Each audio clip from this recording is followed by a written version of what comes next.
my biggest influences, I would say, is what kind of draws or paints the picture of who I am as an artist, because there's so many elements. I think that's probably what you get at when you say artist as opposed to rapper. Like, obviously, there's a lot of different elements in the music, and I'm also very hands-on with the production, with the business, with the image, all that stuff. So, like, first, when I explain my music, I feel like I gotta pay homage to my idols, to like Pharrell Williams, Ye, Nas. Nas is probably like my biggest rap influence. Like when it comes to rap, so it's like I got so many different. Lupe Fiasco. So Lupe Fiasco and Nas are my two favorite rappers. Okay. Right. So like that's where you get the bars. That's where you get the sitting down, like talking to you, and having a conversation. That's where you get that. And then the music around it is where you get the Ye and the Pharrell. You know what I mean? And the creativity around it. And then I think the thought process when you talk about songs like Fucked Up Thoughts and Soul is a culmination of a culmination of an evolution of my intellect. Okay. So it's always like there's a new level to unlock in my intellect, and a lot of times I speak it out before I get there.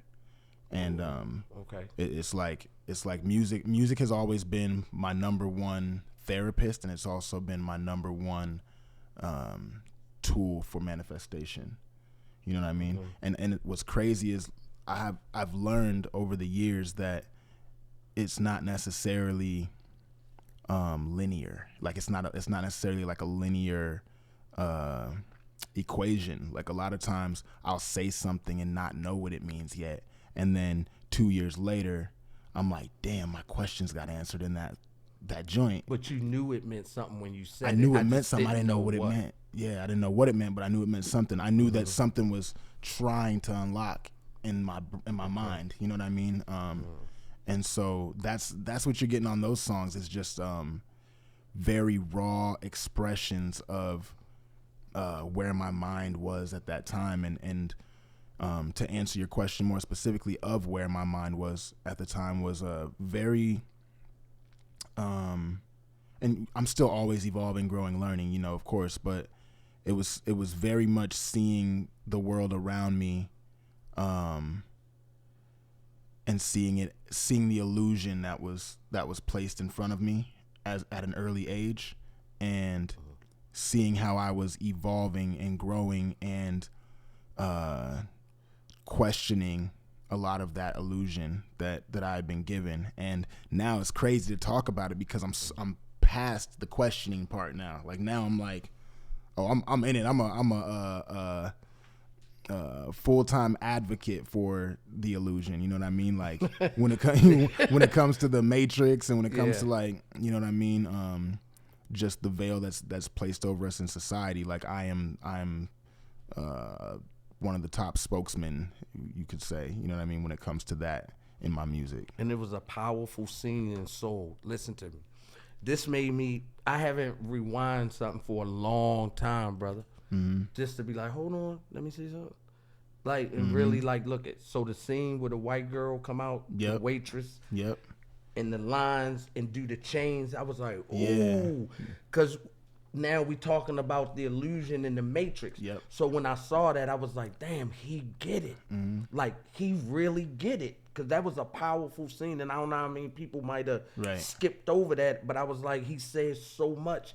And however little many seconds that was when that girl came out, the line, she threw the chains on you, put you together. All right, now you ready to live like this. Take this addiction, weaken yourself a little bit. Here's something that's got to pacify you. Yep. I got all of that in a blink of an eye. 1000%, man. 1000%. Yeah. And that's I've always been taught, or I've always studied that music is a divine teacher, and you could put the codes in it, and I'm a prime product of the codes being in the music and me decoding, and then that's how I got to where I am. You know what I mean? So of course I'm gonna throw that in there. Of course I'm gonna do whatever I can to to make sure that and it's wild because things like that are the reasons why certain entities know they can't even come around me. Like they know that they can't approach me for business. They know that,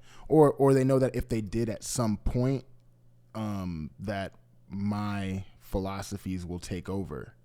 You know what I mean? And it's fearful for them. You know what I mean? It's very fearful. Because your philosophy gonna trump the narrative. Yeah, exactly. And it's very much like that. Like you said, I don't remember what the word was you used, but when I took the drugs in the video, you said numb. I think you said numb me maybe or something like that. Yeah, just like kind of pacify. Pacify, yeah, perfect. Yeah, they want to pacify you, and so many artists are willing to take that pacifier. You know what I mean? So, yeah. At what cost though? It feels like it's your life.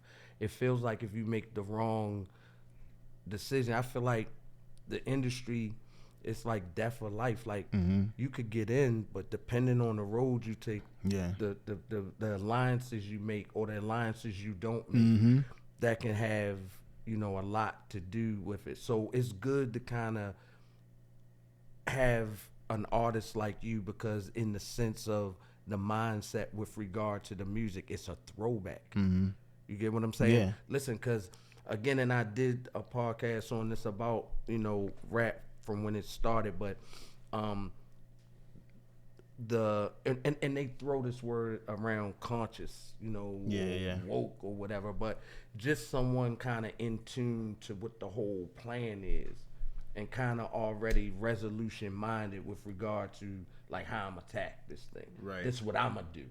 So that's a throwback. It's not all about you. You're not worried about just having, you know, a million followers and a nice car and all that. It's bigger than that for you.